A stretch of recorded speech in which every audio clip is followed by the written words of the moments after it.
자, 여러분들 조금 정지가 됐네요. 같이 이어서 해보겠습니다. 자, 이런 문제를 풀 때 어떤 그 금액을 집어여서 비율의 정감을 알면 굉장히 유용한데요. 그래서 하나의 가정지를 통해서 이렇게 좀 가정해 보겠습니다. 그래서 현금이 지금 10만 원 있고요. 그 다음에 우리가 보통 예금이 17만 원 있다고 이렇게 가정해 보겠습니다. 그럼 요 금액은 27만 원이 될 거고, 요 금액이 바로 당좌 자산의 금액이라고 가정해 보시다. 가정. 그죠? 하나의 가정치다. 그럼 결국은 지금 현재 있는 비율이 어떻게 되겠습니까? 현재 지금 보면 유동 비율이 180%고, 그 다음에 당좌 비율이 90%다. 이 비율에 따라 이렇게 지금 된다는 거 아니겠습니까? 그러면 말 그대로 여기에 이걸 집어여서 당좌 자산이 27만 원을 이렇게 집어넣게 되면, 그럼 90%가 되면 유동부채는요, 추론하게 되면 결국 30만 원이 될 거예요. 그죠? 요 금액도 결국은 30만 원이 될 것이고. 그죠? 그러면 여기에서 이제 180%가 되면 이 금액은 유동자산은 결국은요, 유동자산은 54만 원이 될 거다. 그죠? 이렇게 해서 추론이 가능하다. 그죠? 자, 이렇게 어떤, 그죠? 아주 기본적인 금액을 집어서 이 금액을 이제 산정해 봤는데, 지금 이제 물어보니까 이런 말이 있어요. 그 다음에. 근데 이런 구조였는데, 단기 차입금은 유동부채잖아요. 이건 유동부채예요.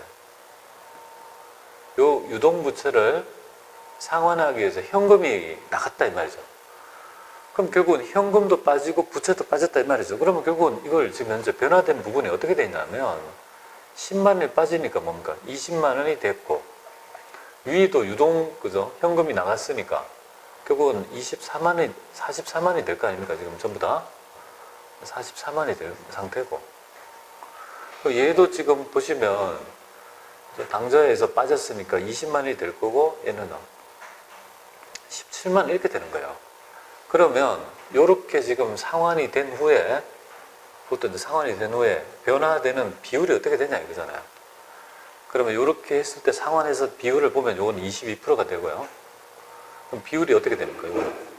유동 비율은 올랐고요. 이거 상환하고. 그 다음에 얘를 보면, 얘는 이렇게 해보시면 70 하게 되면 85%가 되겠습니다. 얘는 이렇게 지금 이 상태가 돼서 지금 줄었지 않습니까? 이렇게 줄었다 이 말이죠.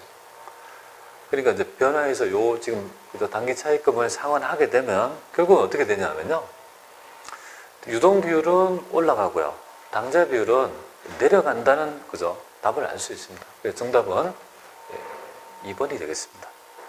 자, 이렇게 해서 여러분들이 개념을 좀 새겨보시면 좋을 것 같습니다. 자, 이렇게 하시고요. 보면 될 것 같습니다. 자, 그리고 여기 간편법도 있지만 이런 것들은요, 나중에 기본 강의할 때 여러분들이 조금 들어보시면 좀 좋을 것 같아요. 지금 그런 간편까지 다 얘기할 수 없기 때문에 그냥 요 현상 어떻게 되는지 비율을 말씀드린 거예요. 자, 14번 보겠습니다.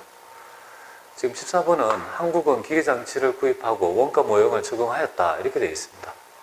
그리고 기계장치의 내용 연수는 5년이고 잔존가치가 20만 원이 추정되며 월할 기준을 적용하고, 팔았다는 말이거든요. 팔았다는 거죠. 이게 바로 뭐냐면 중도 처분 모형이 되겠습니다. 중도에 처분하는 모형이 되죠. 이때 결국은 처분 손익은 얼마냐 이거죠. 그럼 우리는 항상 예를 할 때 있죠. 첫 번째가 바로 처분 시점에 장부가액을 찾을 수 있어야 돼요. 처분 시점에 장부가액이 얼마인지를 알고, 그 다음에 두 번째가 처분 대가를 비교하면 될 것 같습니다. 이 세 번째가 바로 처분 손익이 되겠죠. 이런 형태로 간추려 가지고 우리가 정보를 정확하게 간추리면 될 것 같습니다. 자, 첫 번째, 처분 시점에 그럼 여기는 80을 팔았으니까 80은 나왔죠, 그죠? 80만 원 주고 팔았다 이 말이잖아요. 그럼 우리는 처분 시점에 장부가액만 찾으면 안 되는 거 아니겠습니까? 얘는 지금 보면 얼마를 사용했냐면, 여기에서 사서 이렇게 되니까 2년 6개월을 사용한 거예요. 그러니까 감가상각비를 5년이니까 딱 반을 한 거야. 그렇죠?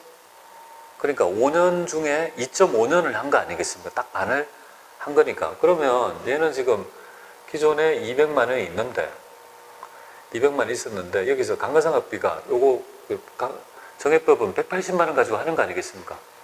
정액법은 이렇게 하는 거잖아요. 200만 원에서 잔존가치를 빼냈죠. 20만 원 가지고 하는 거잖아요. 곱하기 5분의 얼마가 될까요?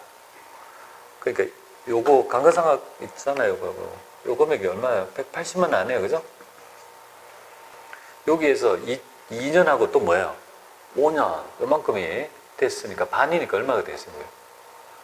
80의 반이면 요 금액이 얼마가 될까? 감가상각 진행한 부분이 요만큼이 90만 원이 될 거 아니에요. 180의 반이 되니까 정확히. 그럼 90을 빼면 어떻게 됩니까? 110만 원 이렇게 되겠죠. 110만 원짜리를 얼마 주고 팔았다는 거예요? 110만 원짜리를 80 주고 팔았으니까 뭡니까? 결국은 그죠? 결국은 싸게 주고 팔았으니까 손해가 났죠. 30만 원이 손해입니다. 처분 손실이 뭐예요? 30은 어디 있지? 여기 정답은 5번이 되겠습니다. 자, 이렇게 간명하게 풀 수 있도록 연습이 돼야 되겠죠. 그렇죠? 조금 됐습니다. 그래서 이렇게 뽑아내는 거. 그러니까 상각하는 방법을 정해법도 할 줄 알아야 되고 특히 연수학계법이 많이 나와요. 그러니까 정해법도 할 줄 알아야 되지만 연수학계법을 그죠? 등 뭐 정률법 이런 것들까지 전부 다 할 줄 알아야 될 것 같습니다. 자, 그 다음에 15번 보겠습니다. 얘는 뭐냐면 바로 손상차순이 됩니다. 이 손상차순의 정의는 바로 매기말 그죠? 손상차순의 정의는 바로 장부가액과 회수할 수 있는 가액이죠. 회수 가능 가액을 비교하고 그 차익만큼을 바로 영업의 손실로 손상차순 잡습니다. 근데 이 회수 가능 가액이라는 이 개념 자체가 맥스 규정이에요. 첫 번째 순매각 가치 하고요. 순매각 가치 하고 두 번째 우리가 사용 가치 중에서 큰 놈을 바로 회수 가능 가액을 하죠. 그럼 요걸 가지고 여러분들하고 보겠습니다. 기계용 수술용 이렇게 해서 장부가액은 얼마가 될까요? 이렇게 딱 하면 장부가액은 하게 되면 90만 원 이렇게 되죠. 오, 90만 원이다. 진부화되어 손상차순을 인식하려고 한다. 그럼 장부가액은 90이 되겠습니다. 그럼 회수 가능가액은 순공정 가치는요 40이 되고 사용 가치는요 50 됩니다. 그러면 결국은 회수 가능가액은요 50이 된다는 거고 얘가 50이다 이 말이잖아요. 그죠? 그럼 이 금액은 어떻게 됩니까? 40만 원이 정답입니다. 정답은 1번이 되겠습니다. 이렇게 해서 간명하게 그죠? 손상차순을 뽑아내시면 좋겠습니다. 이 정도는 여러분들이 짧은 시간에 풀 수 있다고 봅니다. 그래서 모든 주제를 정리하기 좀 부담은 되겠죠. 하지만 그죠? 우리가 주택관리사를 따기 위해서는요 거쳐야 될 부분이니까 좀 참고 했어야 될, 좀 참아야 될 것 같습니다. 그죠? 자, 이렇게 해서 보시고요. 그 다음에 16번 문제 보겠습니다.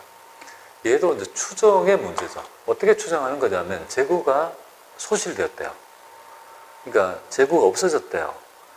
그럼 남아있는 있죠. 재고의 순실현 가치는 2만 밖에 안 되는 거예요. 그럼 요거를, 요 정보를 보고 내가 만약에 원래 장부에 있어야 될, 그죠? 창고에 있어야 될 금액이 있을 거 아닙니까? 그 금액을 찾고, 그 다음에 어떻게 하면 된다. 그래서 이 순실현 가치를, 그죠? 차이만큼을 뭐예요? 차이가 바로 횡령 혹은, 지금 이제 화재네, 그죠? 화재가 손실했으니까 화재 손실이 되겠습니다. 추정액은 얼마냐? 자, 이것도 결국은 있죠. 이 정기의 개념, T 계정에 대한 개념이라고 보시면 됩니다. 자, 간추려 볼게요. 그러면 여기에서 재고자산을 그죠? 그려봅니다. 재고자산. 여기 자산이니까 기초, 기말 이렇게 되죠. 그죠?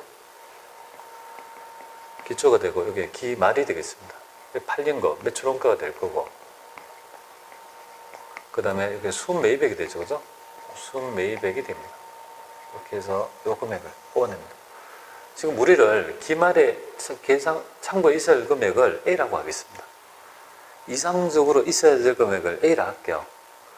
그런데 지금 현재 기말에 남아있는 있죠. 재고에 대한 순실현 가치는요 2만 원 밖에 안 되는 거야. 얼마 있어야 되는데 지금 2만 원 밖에 없다는 말은 뭐야? 그죠? 원래 만약에 50만 원인데 2만 원 밖에 없다면 이 부분이 48만 원만큼 거예요. 그만큼이 결국은 화재 때문에 없어졌다 이거죠. 우리는 지금 액색을 구하는 거예요. 그러면 지금 현재 기초하고 여기에 있는 자료를 보고 여기에 메꿔야 될 것 같습니다. 그래서 기초 이거 있죠. 40만 원 있죠. 이렇게 딱 집어였습니다. 40만 원 집어였고, 그 다음에 순매입액 한번 보겠습니다. 순매입액은 재고자산의 매입액은 160이다 이렇게 돼 있죠. 그죠? 그럼 160이니까 이게 160 이렇게 적습니다. 요 금액은요 200만 원. 요 금액이 200만 원이 참고에 있었던 금액이죠. 그죠? 요 금액이 될 거 아니겠습니까? 그죠? 요 금액이 될 거다.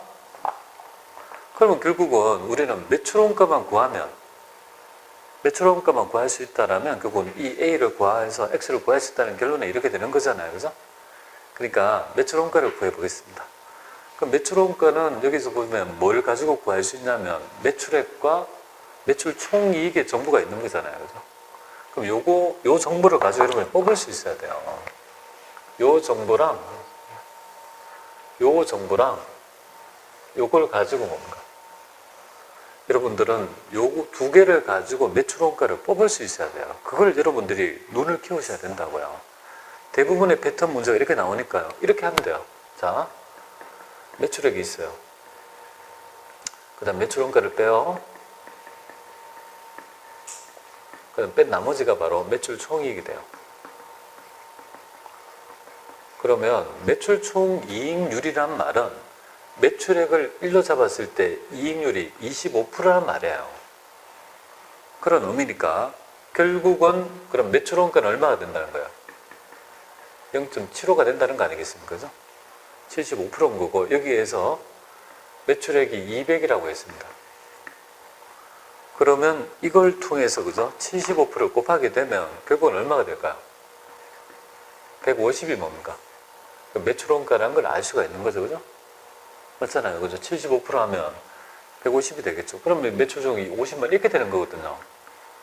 요 매출원가가 여기에 해당이 된다고요. 요걸 통해서. 그럼 여기 150이 된다는 말이니까 얘는 얼마가 돼요? 그 이론적으로 50이 돼야 된다 이 말이잖아요.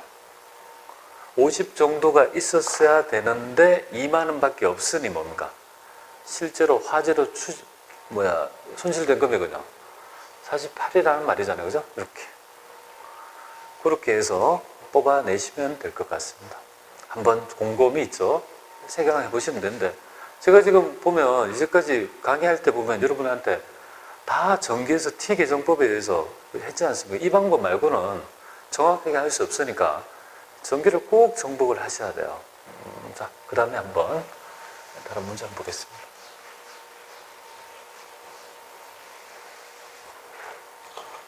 자, 그 다음에 17번 보겠습니다. 이 17번 문제는요, 올해 좀 답이 조금 다른데요. 답을 좀 고쳐야 될 것 같아요. 여러분들, 이거 보시면 이렇게 되어 있나요? 우리 A 주식을 취득했대요. 취득 위에 A의 공정가치와 순매각 가치는 다음과 같다. 이렇게 됐습니다. 그럼 이걸 77만 원 주고 샀는데, 이거 변화했고, 그럼 또 나중에 81만 원에 팔았다 이 말이잖아요. 그죠? 그러면 얘를 단기 매매, 그죠? 금융자산이라고 생각하면 어떻게 됩니까? 단기 수익에 미치는 영향이 지금 회계처리할 때 미치는 영향 올바른 거죠. 단기 매매 증권을 분류할 경우에 단기 수익에 미치는 영향이 없습니까? 당연히 그죠. 기말이 어떻게 됩니까? 올랐으니 떨어졌으니까 단기 순손실이 나타나죠. 평가 손실이 나타나죠. 이거 안 되는 거고. 단기 순이익은 5만 원 증가합니까? 여기에 5만 원 증가하는 게 아니고 얼마가 되겠습니까? 요 금액에서 이렇게 팔았잖아요. 그죠? 팔았을 때 단기 순이익은 70에서 9만 원이 되죠. 이건 아니고. 그 다음에 매도 가능 증권을 분류할 때 단기 순이익은 5만 원. 매도 가능 증권에 있죠. 이 우리가 평가이익 같은 거는 지금 기타 포괄손익 누계액 자본을 보니까요. 당연히 단기 순이익하고 관계없는 얘기예요. 그리고 5번 볼게요. 금융자산의 분류와 관계없이 2000X1년도에 단기 순이익에 미치는 영향은 동일하다. 아닙니다. 얘는 동일하지 않죠. 얘는 5만 원이 손실이고 매도 가능 증권이었다면, 매도 가능 금융증권이었다면 당연히 뭐예요? 그죠? 손익을 인식하지 않는 거 아닙니까? 그러면 결국은 정답이 4번이라 이 말인데요. 만약에 X2년도에 팔았다고 하면 4만 원이 증가한다가 답이 아니에요. 그러니까 이때는 맞았지만 지금은요. 그죠? 답이 맞으려면 영원이 돼야 돼요. 그죠? 답은 언제 4번인데 영원으로 고쳐가지고 여러분들이 이해하셔야 되는데 왜 영원이 되냐면요. 우리 금융상품에 따른 있죠. 기준서의 변경에 따라 매도 가능 금융자산에 대해서는요. 처분 손익을 인식하지 않습니다. 처분할 때 인식하지 않고 안내니까 결국은 단기 순이군요. 그죠? 전혀 제로이다 이렇게 보시면 돼요. 이런 세부적인 내용은 기본 강의에서 여러분들 들어보시면 좋을 것 같습니다. 자, 일단은 고치고 그죠? 4번으로 정답을 하시면 될 것 같습니다. 자, 18번 보겠습니다. 자, 한국은 제품 생산을 위해서 외국에서 선적지 인도 조건으로 공적기계를 25,000엔 수입하면서 운송비와 관세, 그죠? 뭐 이런 것들을 지불했다. 근데 이제 결함이 있어가지고 우리가 애누리가 있어요. 환불을 받기로 했으니까 거래처별로 뭐 반품 같은 거를 이제 하게 되고 그럼 차감할 거고 또 이 지출을 결함을 복구했대요. 그럼 이 복구했다는 말은 결국은 이 자산을 취득하기 위해서 들어간 부대비용을 봐야 되죠. 그렇기 때문에 여기서 취득원가는 얼마냐고 했을 때 다 답니다. 일단 25,000원 하고 여기에 뭡니까? 관시, 운송비, 매입운임, 관세 다 더해요. 더하고 더하고. 근데 이거는요. 환불 받기로 했으니까 그죠? 매입 환출이 되니까 빼고 그 다음에 한국이 3만 3천을 지출하여 결함을 복구했죠. 복구한 이유가 사용할 수 있도록 하기 위함이에요. 취득원가 영향을 주는 거예요. 얘는 더하고 그럼 요거는 더하죠. 그럼 얘하고 여기 3천이 똔똔이 되니까 그러니까 결국은 원가는 어떻게 됩니까? 9천을 하면 여기에 그죠? 9천원 여기에 더하게 되면 34,000원이 그죠? 취득 원가가 된다는 점을 말씀드립니다. 이렇게 하시고요. 그 다음에 19번 보겠습니다. 19번에 보면 지금 계속기록법에 따른 선입선출법에 따른 매출원가는 얼마냐 이렇게 되어 있습니다.